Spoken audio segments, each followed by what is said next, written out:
하나님 우리 아버지, 우리를 택하셔서 이 자리에 부르신 줄로 압니다. 하오면 말씀이 우리 심령에서 결실을 맺도록 우리가 확신하도록 이 시간에 은혜를 주옵소서. 예수님 이름으로 기도하옵나이다. 아멘. 저는 설교자로 살았습니다. 제가 목사고 설교자고 이전에 한 사람의 신앙인으로서 성경의 이치를 알고 싶었습니다. 성경을 현실의 문제로 이해하고자 했습니다. 또 그렇게 이해하고 전하려고 했습니다. 우리가 흔히 천국을 말하지 않습니까? 되게 어쩌습니까? 죽어서 가는 어떤 데라고 생각합니다. 저는 그 세계조차도 현실의 문제로 이해하려고 했습니다. 우리 기독신앙이 무엇입니까? 죽어도 산다. 다시 말하면 죽어도 죽지 않는다. 이것이 아니겠습니까? 나사로가 죽었습니다. 예수님께서 나사로의 집에 당도하셨습니다. 나사로의 누이 마르다가 예수님을 기다린 것 같습니다. 이렇게 말했습니다. 주께서 여기 계셨더라면 내 오라버니가 죽지 아니하였겠나이다. 이렇게 말했습니다. 죽기 전에 오시지 그러셨느냐? 이제 다 글렀습니다. 오라비가 죽어버렸지 않습니까? 이 얘기입니다. 예수님께서는 마르다에게 이렇게 말씀하셨어요. 요한복음 11장 25절에서 26절에 나옵니다. 나는 부활이요 생명이니 나를 믿는 자는 죽어도 살겠고 무릇 살아서 나를 믿는 자는 영원히 죽지 아니하리니 이것을 내가 믿느냐. 나를 믿는 자에게는 죽음이 없다. 이 말씀이에요. 보십시오. 나를 믿는 자는 죽어도 살겠다 그러셨어요. 한편으로 살아서 나를 믿는 자는 영원히 죽지 아니하리니 우리가 이 후자에 해당하지 않습니까? 그럼 나는 안 죽냐? 그럼 죽음은 무엇이냐? 현실적으로 볼 때 말이에요. 지금 우리가 사는 세계에서 예수님을 믿어도 죽어요. 이게 현실입니다. 그렇다면 죽음은 무엇인가? 예수님의 이 말씀은 무엇인가? 따져서 생각해야 합니다. 나사로는 그렇다 칩니다. 그것은 그 당시 나사로의 일입니다. 예수님께서 지금 우리 곁에 계시는 것도 아닙니다. 우리는 예수님을 믿어도 죽습니다. 오히려 그 때문에 예수님을 믿는 일을 잘못 이해하거나 소홀히 여기는 경우가 많습니다. 예수님을 믿지도 않으면서 자기는 믿는다고 생각합니다. 한마디로 그들은 예수님을 믿으면 죽지 않는다. 이 말 자체에 공감을 못하는 겁니다. 예수님께서 마르다에게 하신 말씀이 공허합니다. 제가 옛날 설교했던 것을 이렇게 정리를 하면서 뒤져보니까 40대 중반 때부터 설교를 공개했습니다. 한 20년 지났습니다. 주일 예배를 마치면 설교 원고를 정리해서 그대로 인터넷에 올린 적이 있습니다. 그러다가 시대가 바뀌어서 팟캐스트에 음성 파일을 게시했습니다. 그 일로 2016년 10월 14일에 서울 송파구에 있는 성서윤희원 선교회관 예배실에서 처음으로 집회를 가지는 기회가 있었습니다. 그러다가 왕십리에서 군자동에서 집회를 정기적으로 몇 년을 이어갔습니다. 물론 주중에 하는 거라 한계는 분명했습니다. 어째 하다 보니까 집회 참여한 사람들이 많지는 않습니다만은 서울대 출신으로 연극하는 사람들이 주로 모였습니다. 제가 집회를 마칠 때까지 함께한 사람이 있었습니다. 김은자 씨로 여성 연극인에게는 맏언니격이었습니다. 이래저래 교회에 다니지 않은 후배를 챙기는 것을 보면 참으로 지극정성이 없어요. 다들 배울 만큼 배운 사람이었습니다. 다닐 만한 교회가 마땅치 않은 경우가 있었습니다. 그래서 저는 그 당시에 이것도 사명이라면 사명이지 않겠는가 이런 생각을 했단 말이에요. 그가 그렇게 애쓴 덕에 제가 세 사람에게 세례를 베푸는 기회가 있었습니다. 이제 이후로 가끔씩은 연락하고 그랬는데 작년에 제게 문자 메시지가 하나 왔어요. 백혈병 진단을 받았다는 겁니다.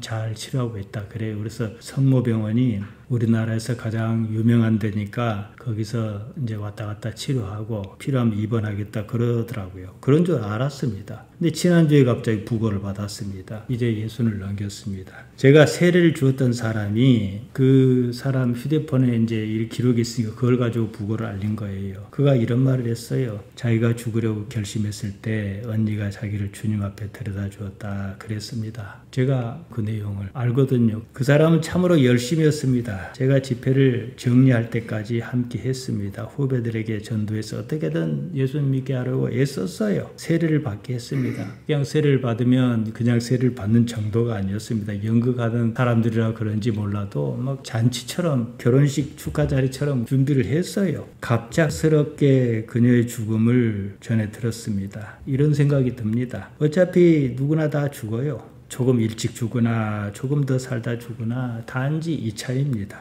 죽을 때면 다 놓고 갑니다. 얼마를 살든지 간에 사는 날 동안에 무엇을 위하여 어떻게 살았는가 이것만 남습니다. 이것만 가치가 있습니다. 평생토록 무엇을 하고 살았는가 그것이 그 사람의 정체성입니다. 우리가 알다시피 가룟 유다는 제 길을 갔습니다. 그것이 유다의 정체성입니다. 무엇을 위하여 살았느냐? 결국은 이 문제입니다. 그러면 나는 무엇을 위하여 살았는가 생각해야 하지 않겠습니까? 그런 면에서 저는 참으로 감사해요. 여러분에게도 감사합니다. 이 작은 교회에서 모습도 제대로 갖추지 못하고 우리 총회 헌법에 의하면 미조직 교회입니다. 장로를 구성할 수 없는 교회란 말이에요. 이런 데서 이런 설교를 하고 수십 년을 보낼 수 있었다는 것이 감사할 일입니다. 평생을 하나님만 바라고 살았습니다. 그 사람에게는 하나님의 모든 거예요. 물론 남은 남편이라든가 식구에게는 좀 안타까운 일일 수는 있으나 길게 보면 금방 지나갑니다. 그 사람이 무엇하고 살았는가 이게 중요하단 말이지요. 그가 죽는 그때에는 오로지 하나님만 남습니다. 그에게 죽음은요 그냥 죽고 마는 게 아닙니다. 그에게는 하나님이 모든 가치입니다. 평생을 산 이유가 그것이기 때문입니다. 알고 살았든 모르고 살았든 이 삶은 한계가 분명합니다. 하지만요 하나님께서는 영원하십니다. 영생이 이 말입니다. 영생은 사는 동안에 하나님을 어떻게 인지했느냐 알았느냐 그리고 그것을 어떻게 가꾸었느냐 이 문제입니다. 요한복음 17장 3절이 그 말씀이에요. 영생은 하나님을 아는 것입니다. 기노숙하는 것입니다. 깨닫는 것입니다. 이렇게 예수님께서 말씀하셨거든요. 우리가 로마서를 살펴보았습니다. 이것저것 다 떠나 바울이라는 사람이 무엇에 열심이었는가 이것을 느낄 수 있지 않습니까? 그것이 바울의 정체성이에요. 이 정체성이란 말은요 그 존재의 본질적인 성질을 가리킵니다. 존재의 본질이 무엇인가 이것을 깨달았다 이 말이거든요. 우리가 무엇을 깨달았다는 말은 무엇을 말하겠습니까? 깨달은 거기에 따라 살 것이 아니겠습니까? 무엇을 위하여 살았는가, 무엇을 위하여 사는가 여기에 대한 분명한 답이 있어야 합니다. 그래서 사는 것의 의미랄까 그 가치를 훼손하지 않습니다. 오늘 본문에는 바울이 무엇에 열심이었던가 분명히 드러납니다. 바울의 정체성이 단적으로 보입니다. 제가 30여 년 전에 우리 섬에 들어왔습니다. 30살 중반에 들어와서 이제 이른을 바라봅니다. 처음부터 뭐 이런 이치를 제가 뭐 알았겠습니까? 어찌어찌 하다 보니 그렇게 살았고 하나님께 주신 이 여건 가운데서 삶을 거기에 맞췄고 그렇게 세월이 흘렀습니다. 그러고 나서 생각해 보니까 저희 지난 삶은 하나님을 빼고는 생각할 수 없는 것이었다. 이렇게 이해가 갔단 말이지요.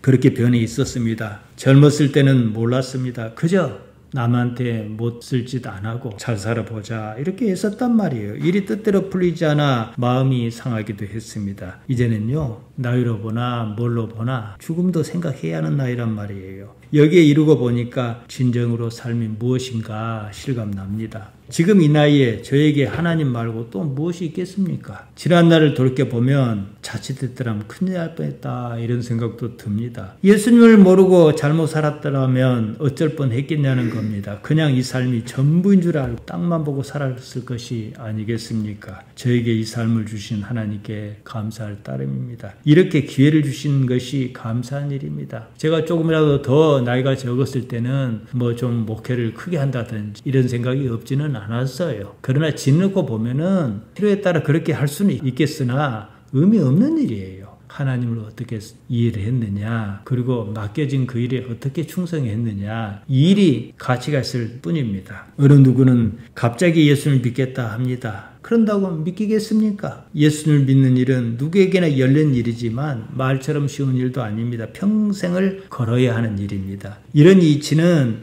그렇게 살아본 사람이 압니다. 말로는 설명할 방법이 없습니다. 일단 그리 살아보는 거예요. 바울 역시 그랬습니다. 이런 안타까움이 로마서 9장에 고스란히 나타나 있습니다. 우리가 지난 시간에 로마서 8장을 보았습니다. 바울은 그리스도 안에서 믿는 자가 누리는 풍성한 은혜와 영광에 대해서 설명했습니다. 9장에서는 자기 백성 이스라엘에 대해서 고민합니다. 이스라엘은 하나님의 백성으로 선택을 받았습니다. 다 아는 사실입니다. 그렇음에도 불구하고 이스라엘 백성이면 정상적이라면 예수님께서 오셨으면 예수님을 믿어야 하는 거예요. 그런데 예수님을 몰라보고 어떻게 십자가에 매달아 죽일 생각을 하냐는 거지요. 이스라엘이 어째서 복음을 거부하고 구원을 받지 못하는가? 바울은 고민했습니다. 바울은 유대인이었습니다. 그런 만큼 동족을 향한 기쁜 사랑과 하나님의 정의로운 판단 사이에 갈등합니다. 오늘 본문은 하나님의 주권적인 선택과 거기에 대한 인간의 선택이라는 중요한 문제를 다룹니다. 한편으로 하나님의 정의와 긍휼 그리고 인간의 책임을 말합니다. 1절에서 3절입니다. 내가 그리스도 안에서 참말을 하고 이렇게 시작합니다.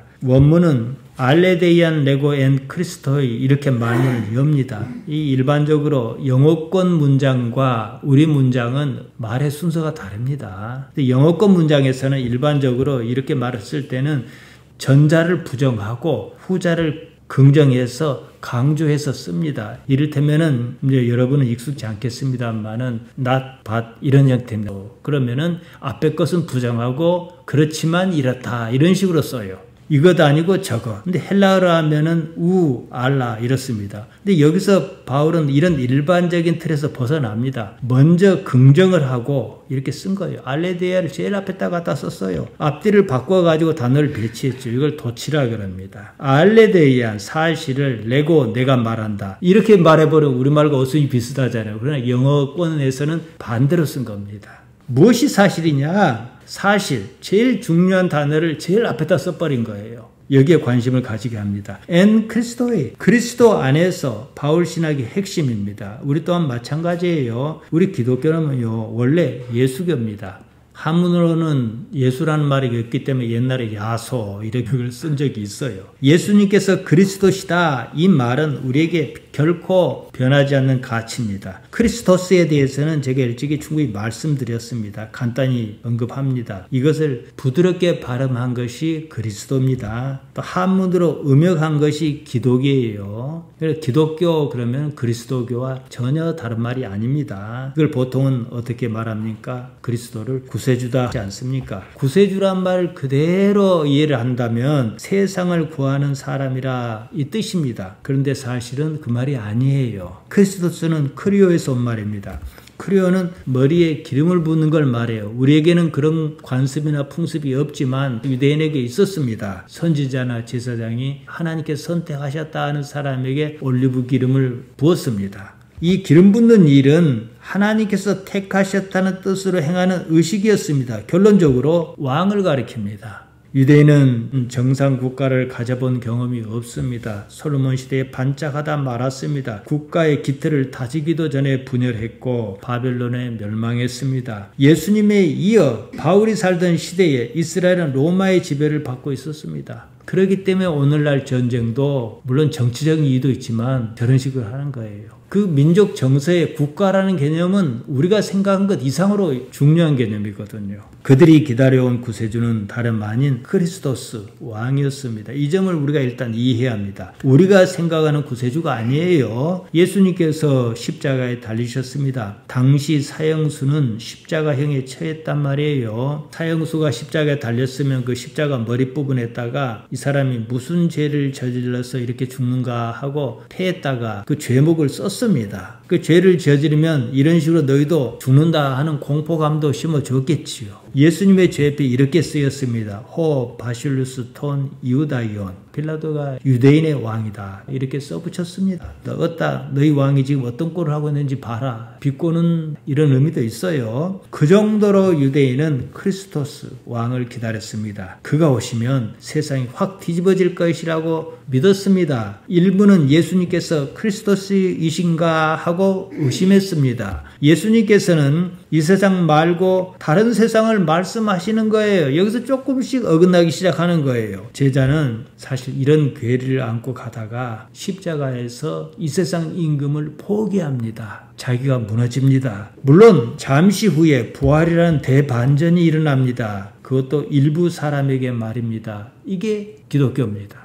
다시 말씀드리면 이 세상의 왕을 바랐느냐 아니면 다른 세상의 왕을 바랐느냐 완전히 다릅니다. 이 문제는 지금 우리에게도 여전합니다. 우리가 속한 한국 교회조차도 대부분 이 문제를 정립할 생각이 없는지 정립할 능력이 없는지 그러고 있습니다. 말로는 저 세상을 얘기하면서도 머릿속은 이 세상에서 끝장 보자는 식으로 살지 않습니까? 영원한 세계에 대한 가능성을 전혀 고려하지 않습니다. 제가 지난 시간에 차원의 문제를 말씀드렸습니다. 우리가 속한 이 우주에는 알지 못하는 영역이 거의 대부분입니다. 알 수 없는 그것을 암흑물질이다 이렇게 이름을 지었습니다. 검다는 뜻이 아니고 모른다 이 뜻입니다. 우주의 전체와 상호작용을 하는 물질이 분명히 있어요. 그런데 알 수는 없어요. 이런 이유로 하버드 대학교 이론물리학자 리사 샌들 교수는 여분의 차원이라 이러며 논문을 발표했습니다. 무슨 얘기냐면은 우리가 똑같이 사는 이 우주 공간에도 우리가 인지하지 못하는 다른 차원이 동시에 있을 수 있다 이 뜻이에요.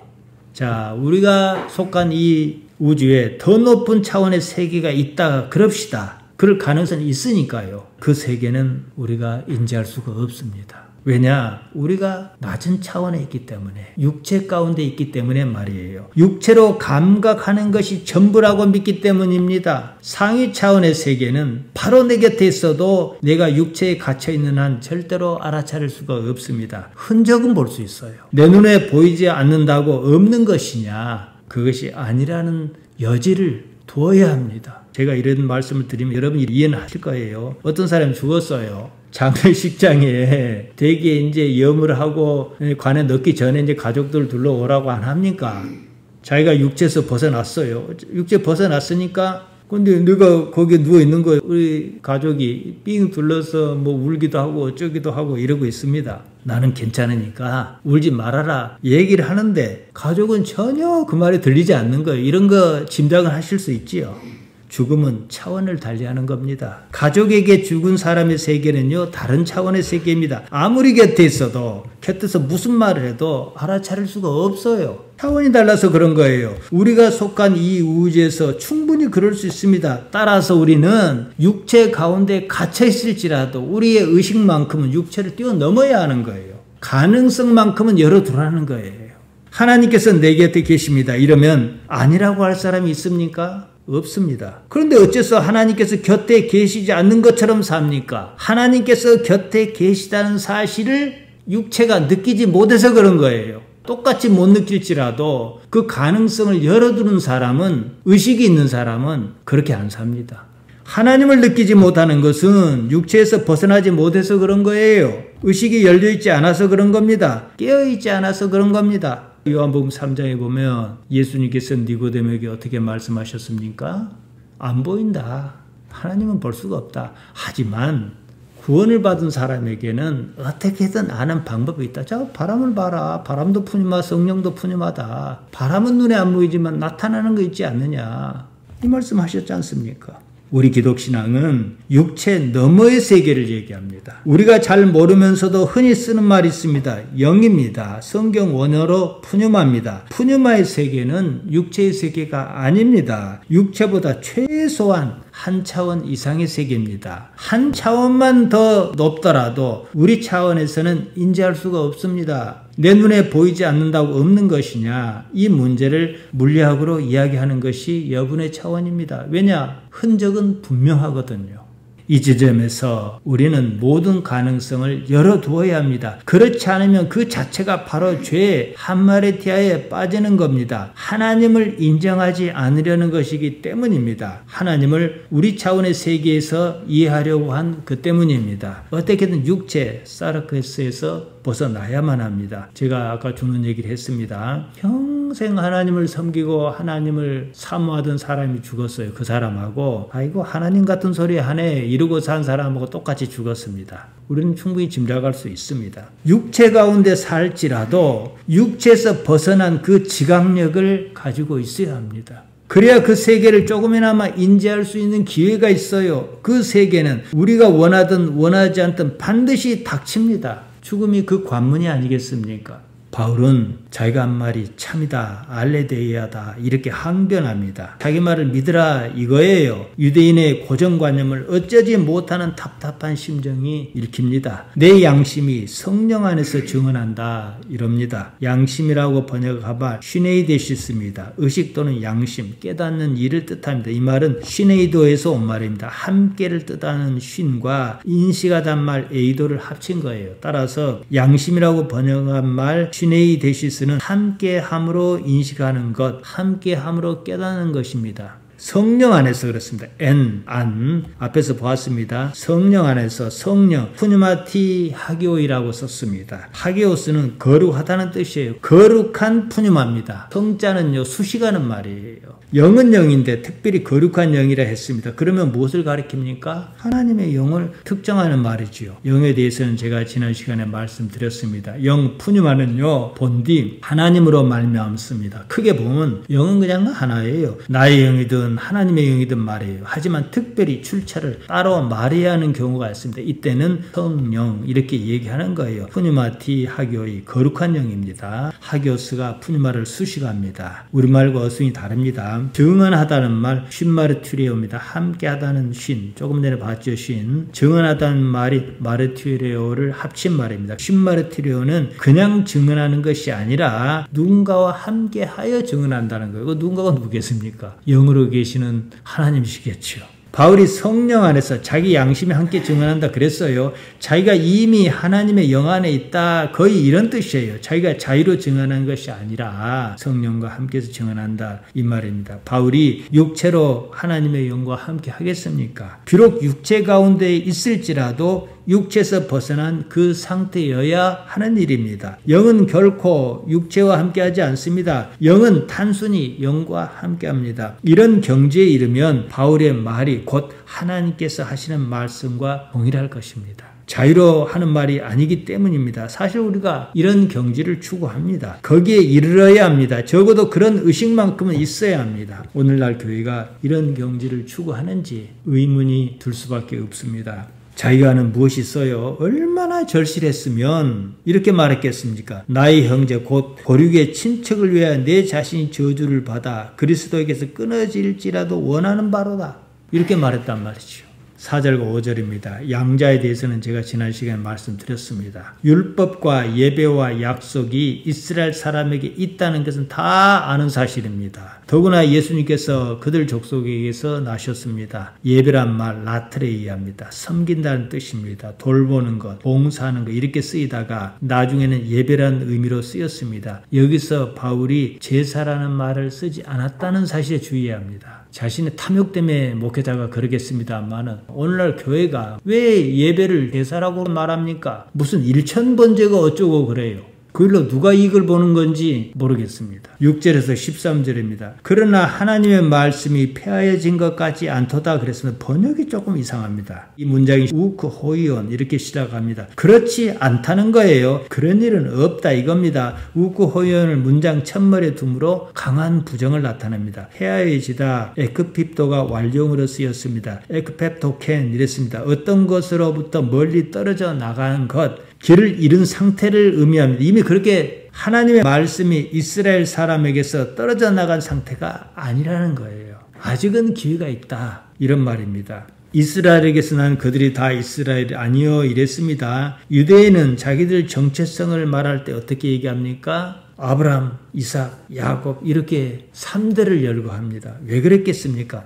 아브라함만 얘기하면 그 아들이 이삭 말고도 또 있어요. 이스마엘입니다. 이삭만 또 얘기하면 야곱만 있습니까? 에서가 있어요. 반드시 아브라함과 이삭과 야곱으로 이어져야 합니다. 다시 말해서 이것은 아브라함의 하나님, 이삭의 하나님, 야곱의 하나님 이렇게 말을 하면은요, 하나님의 약속을 얘기하는 거예요.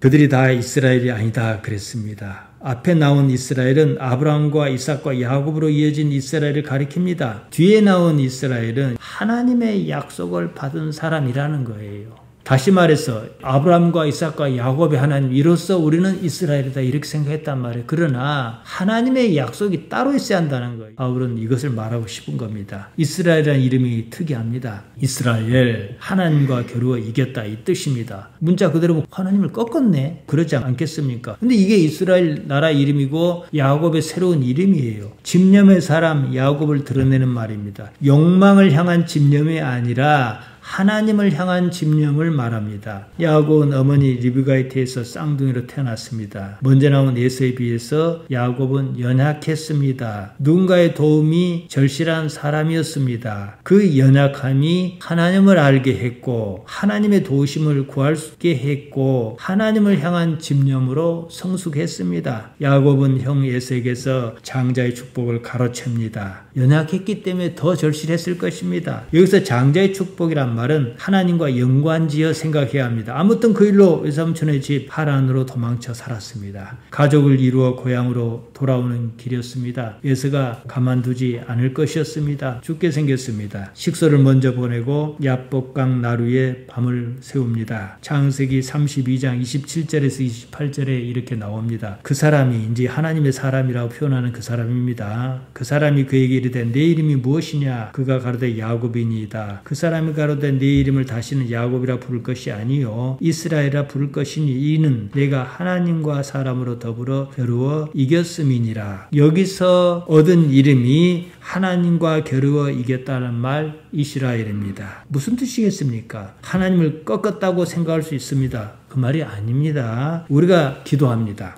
기도하는 이유가 처음에 어떻습니까? 나의 원하는 것을 이루기 위한 기도입니다. 그러나 그 일이 이루어졌든지 이루어지지 않았든지 간에 기도를 계속 하다 보면 결국에는 어떻습니까? 하나님의 원하신 바에 따라가는 기도로 승화합니다. 하나님을 이겼다 해서 이겼다는 게 아닌 거예요. 그의 집념을 말합니다. 신앙적 집념이지요. 하나님과 겨루어야 했단 말은 하나님을 자기 뜻에 굴복시켰다 이런 의미가 아닙니다. 하나님과 겨루어 이겼다는 그것이 결국은 하나님의 뜻에 맞는 것으로 이어졌다. 이렇게 봐야 합니다. 여기서 제가 조금 전에 말씀드렸던 야곱의 집념이 나타납니다. 우리는 세상을 살면서 많이 시달립니다. 많은 일을 겪습니다. 하지만 우리는 그 일만 보지 않습니다. 그 너머에 하나님을 생각합니다. 나의 욕으로 시작한 그 일이 결국은 하나님의 사람으로 변하여 가게 합니다. 이렇게 인생을 완성해 가는 겁니다. 이스라엘에게서 났다 해서 그들이 다 이스라엘은 아니라는 거예요. 약속의 자녀여야 한다 이 말입니다. 여기에 대한 설명이 7절에서 13절까지 이어집니다. 12절에서 큰 자가 어린 자를 섬기리라 하셨다 그랬습니다. 그리고 13절에서 내가 야곱은 사랑하고 에서는 미워하였다 이렇게 말씀하셨다는 겁니다. 하나님께서 애초에 차별하셨다는 것을 말하는 것이 아닙니다. 하나님의 주권을 말합니다. 이럴 때는 항상 결과적으로 봐야 합니다. 결국은 그렇게 나타났지 않습니까?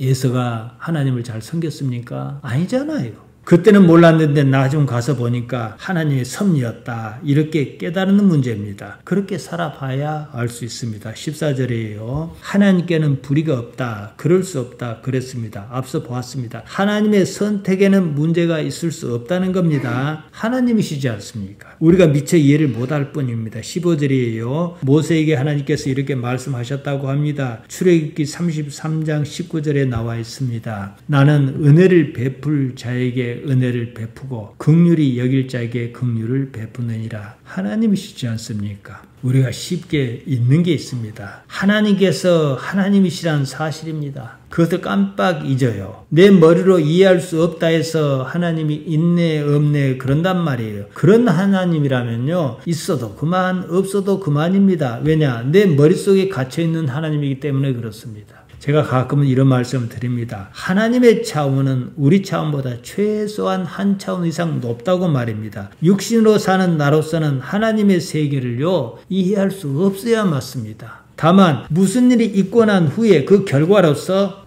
하나님께서 이것을 원하셨구나 감잡을 뿐이에요. 그런 식으로 감잡는 걸 뭐라 그래요? 영감이라 그래요. 그 영감에 익숙해지면 어떻겠습니까? 이제 미루어 짐작할 수 있겠지요. 우리가 이렇게 살았습니다. 그랬더니 죽음이 두렵지 않고 오히려 평안하더라. 오히려 하나님께서 예비하신 성을 기대하는 마음이 생기더라. 이러면 제대로 잘 산 겁니다. 삶을 그렇게 진단해 보라고 해서 우리에게 성경이 있습니다. 15절에서 16절은 창조주의 절대적 권한을 말합니다. 다시 말씀드립니다. 하나님을 이해하는 데는 내 머리가 좋다고 깨달을 수 있는 문제가 아니에요. 일단 의식이 열려 있어야 합니다. 사는 것이 하나님에 의한 방식이어야 합니다. 그렇게 살아보아야 그나마 알 수 있는 문제입니다. 우리의 삶이 하나님께서 긍휼히 여기실 만한 것인가 생각해야 합니다. 긍휼히 여기다 엘레아오입니다. 불쌍히 여기는 것 가엾이 생각하는 거예요. 우리가 어린 자녀를 돌볼 때 가지는 그 마음입니다. 아무리 잘해주어도 자식은 안쓰럽지 않습니까? 더 해주고 싶지 않습니까? 내가 뭔가를 줄 수 있는 위치라 이러기 때문에 그런 거예요. 하나님께서 나를 돌아보실 때 그런 마음이 드실 만한 상대인가 생각해야죠. 내가 하나님 바라보고 살았어요. 근데 그런 중에 어려워졌어요. 그러면 하나님께서 아이고 어쩌거나 내 새끼 짠하다고 돕고 싶은 마음이 생길 거 아니겠어요. 근데 하나님은 무슨 하나님이 이렇게 살았는데 뭔 그런 마음이 있겠습니까? 이미 남남인데요. 내가 사는 이 삶이 하나님께 맞춘 것이어야 한다 이 말씀입니다. 17절입니다. 성경이 바로에게 이르시되 내가 이 일을 위하여 너를 세웠으니 곧 너로 말미암아 내 능력을 보이고 내 이름이 온 땅에 전파되게 하려 함이라 이렇게 말씀하셨다는 거예요. 출애굽기 9장 16절을 바울이 인용한 겁니다. 제가 앞서 가룟 유다를 말씀드렸습니다. 유다는 제 길을 갔습니다. 예수님을 십자가에 내주는 일이었습니다. 그 일로 결국은 유다가 하나님을 한 것은 맞아요. 그렇다고 유다가 잘했냐? 아닙니다. 유다는 예수님과 함께하는 동안에 자기 생각을 예수님께 맞추어 계산하지 않았습니다. 자기 생각을 끝내 믿었습니다. 예수님을 십자가에다 내몰면 예수님께서 자기가 생각한 무슨 일을 행하실 것이라고 생각했는지는 또 모르겠습니다. 아무튼 결과는 자기가 예상한 그것이 아니었습니다. 어쨌든 결과적으로 무슨 의도로 그랬든지 간에 유다는 자기가 할 일을 했습니다. 유다의 문제에 대해서는 요한복음에 지나치게 자기 해석을 집어넣어놨어요. 유다는 도둑이었기 때문에 그랬다. 요한복음 12장 6절에 그렇게 기록했습니다. 그 바람에 우리가 헷갈린 거예요.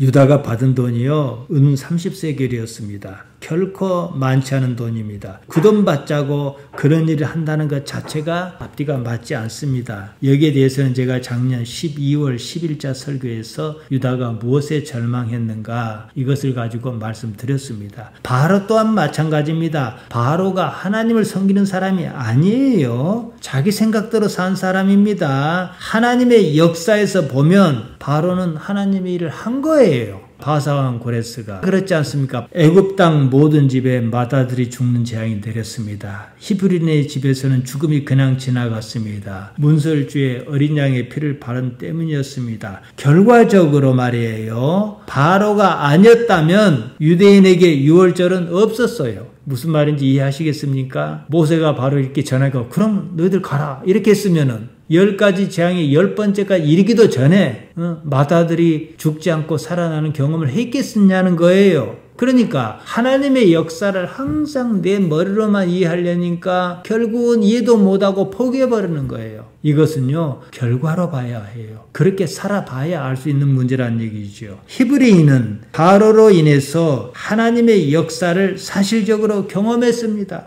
그러니까 유월절을 바로가 만들어준 셈이지요. 물론 그 위에 하나님께서 계시지만 말입니다. 이처럼 하나님의 일은요, 하나님을 가슴에 품고 산 사람만이 알아차릴 수 있는 예민한 문제입니다. 그렇게 살아봐야 해요. 그래서 제가 여러분께 말씀드리지 않습니까? 할 수만 있거든, 내가 감당할 수만 있거든 믿음의 선택을 하라고 말이에요. 18절입니다. 그런즉 하나님께서 하고자 하시는 자를 긍휼히 여기시고 하고자 하시는 자를 완악하게 하시느니라. 이 말은 이제 사실 인간 언어의 한계입니다. 그럼 하나님께서 뭐 유다나 뭐 어떤 이런 사람들 그냥 완악하게 하고, 또 어떤 사람은 긍휼히 여길 만하게 하고, 하나님께 뭐 다 결정하셔 버렸네. 그건 아주 하수지요. 17절에 대한 보충으로 하는 말입니다. 하나님께서는 그러실 만한 능력이 있다 이거거든요. 여기서 우리가 할 수 있는 일이 뭐냐는 것을 찾아야 합니다. 끊임없이 하나님을 생각해야 하는 거예요. 사는 것이요, 어디 내 입에 다 맞겠습니까? 비도 내가 왔으면 좋겠다 하면 비가 오고, 안 왔으면 좋겠다 하면 비가 안 오고 그럽니까? 그렇게 기다린 비가 안 오다가 또 어쩌다 오면 그 비가 고맙고, 또 맨날 오면은 막 음흉한 냄새 나고 싫고 그런단 말이에요. 처음부터 내 입에 맞는다면 오히려 그것이 더 이상한 일입니다. 나는 다만 내게 주어진 이 삶을 통해서 하나님을 알 수 있을 뿐이에요. 또 그렇게 해야 합니다. 알아가야 해요. 지금 사는 이 삶이 영원의 삶이라는 사실부터 이해하셔야 해요. 죽음은 없어요. 남이 볼 때는 있어요. 내가 볼 때는 없어요. 저기에 누워있는 게 나구나. 충분히 이룰 수 있는 문제예요. 무슨 일이나 하나님께서 함께 하신다는 사실입니다. 이것은 여러분이 안 그런다고 말은 못 하실 거예요. 그렇다면 사는 동안에 한시도 하나님 아버지를 잊지 말아야 하는 거예요. 그래서 내 사는 삶에 하나님께 어떻게 나타나시는가, 아주 사소한 일이라도 말이에요. 그래서 하나님께서 이렇게 하셨구나. 그것이 꼭 안 맞을 수도 있어요. 내 생각일 수도 있어요. 그럴지라도 하나님께 나를 이렇게 이끌고 가시는구나, 이러며 사시기를 바랍니다. 기도하십시다. 하나님 우리 아버지, 우리를 여기까지 인도하신 것에 감사드리나이다. 영원으로 이끌어 주옵소서. 하나님 아니시면 우리가 어디다 우리 자신을 기대겠습니까? 이 세상이 유한하다는 것도 알고 이 세상이 끝난다는 것도 압니다. 하지만 우리는 그것이 끝이 아니라는 사실 또한 압니다. 아버지 하나님이여, 우리와 함께 주옵소서. 예수님 이름으로 기도하옵나이다. 아멘.